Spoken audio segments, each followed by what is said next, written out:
స్వాగతం సుస్వాగతం। ఈరోజు మా పార్టీ తరఫు నుంచి కేటీఆర్ గారి ఆదేశం ప్రకారం, మాజీ మంత్రివర్యులు వెల్లువెల్లి దయాకర్ గారి ఆదేశం ప్రకారం ఈరోజు బీసీల అందరం ఈ బీసీ యొక్క బంద్లో పూర్తిగా పాల్గొంటున్నాం। కాంగ్రెస్ ప్రభుత్వం 42% ఇస్తా అని చెప్పి ఏదో జీవో పట్టుకొచ్చి ఎన్నికలకు పోయి అది సుప్రీంకోర్టులో స్టే చేయడం వల్ల ఆగిపోయింది। ఏదో బీసీలను మభ్య పెడతానికి తప్ప వాళ్ళు చేసిందే లేదు। 42% ఖచ్చితంగా పార్లమెంట్లో కొట్లాడి తీసుకుంటానికి మా పార్టీ తరఫు నుంచి కూడా మా కేటీఆర్ గారు కానీ మా ఎమ్మెల్యేలు గారు అందరూ పూర్తి మద్దతు ప్రకటించారు। ఇప్పటికైనా చట్టభద్రత బీసీ రిజర్వేషన్ తీసుకురావాలి। పార్లమెంటులో దాన్ని బీసీ తీసుకొచ్చి 9వ నెంబర్ ఆర్టికల్లో చేస్తేనే తప్ప బీసీలకు అన్యాయం జరగదు। అప్పటి వరకు పూర్తి స్థాయిలో మా పార్టీ నుంచి కానీ అందరం కానీ బీసీ ఐక్యతగా పోరాడతామని కోరుకున్నాను। జై బీసీ, జై బీసీ। ఈరోజు తెలంగాణలో బీసీ 42% కోసం కాంగ్రెస్ గవర్నమెంట్ బిల్లు పెట్టినట్టు పెట్టి దాన్ని మోసం చేసినందుకు ఈరోజు అన్ని పార్టీల నుంచి పార్టీలకు అతీతంగా అందరూ బీసీలందరూ కలిసి బంద్ నిర్వహించడం జరుగుతుంది। ఒకటే, ఈ దేశంలో బీసీలకు రిజర్వేషన్ కావాలంటే ఒక రాష్ట్రంలో చేస్తే కాదు, ఏదేమైనా పార్లమెంట్లో బిల్లు తేవాలి।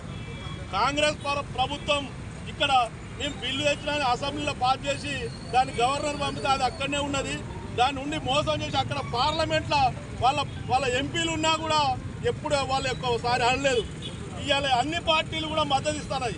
అంటే బీసీలను మోసం చేయడానికి అన్ని పార్టీలు మోసం చేస్తున్నాయి। కాబట్టి ఈ రోజు అది కావాలంటే తెలంగాణ ఎట్లనైతే ఆర్టికల్ 3 వల్ల ఎట్లా వచ్చిందో భారతదేశంలో బీసీలకు రిజర్వేషన్ కావాలంటే పార్లమెంట్లో ఆర్టికల్ 9 ద్వారా రావాలి।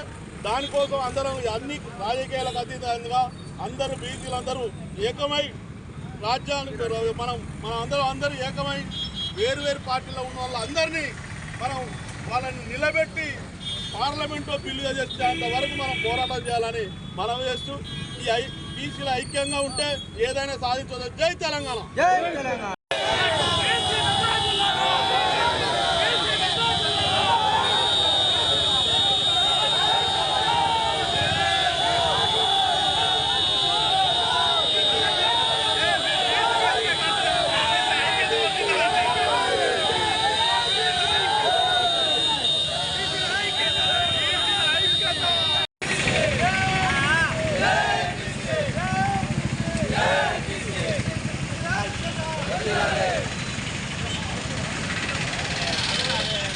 నిష్పత్తితో ఈరోజు కాంగ్రెస్ ప్రభుత్వం, రేవంత్ రెడ్డి గారి ప్రభుత్వం 42% రిజర్వేషన్ కావాలని చెప్పి ప్రకటన చేసిన కాకుండా మొన్న ఎలక్షన్ కమిషన్లో కూడా డిక్లేర్ చేయడం జరిగింది 42%।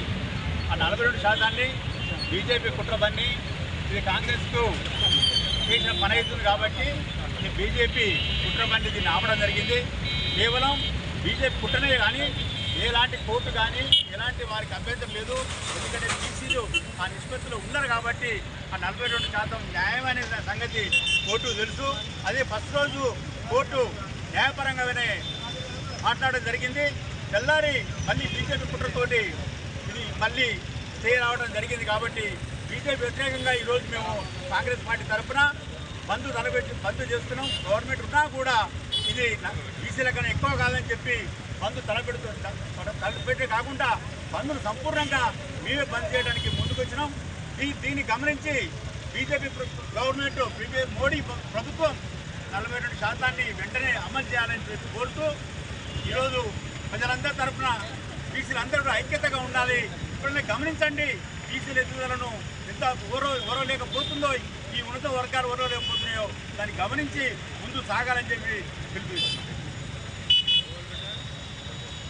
జై బీసీ.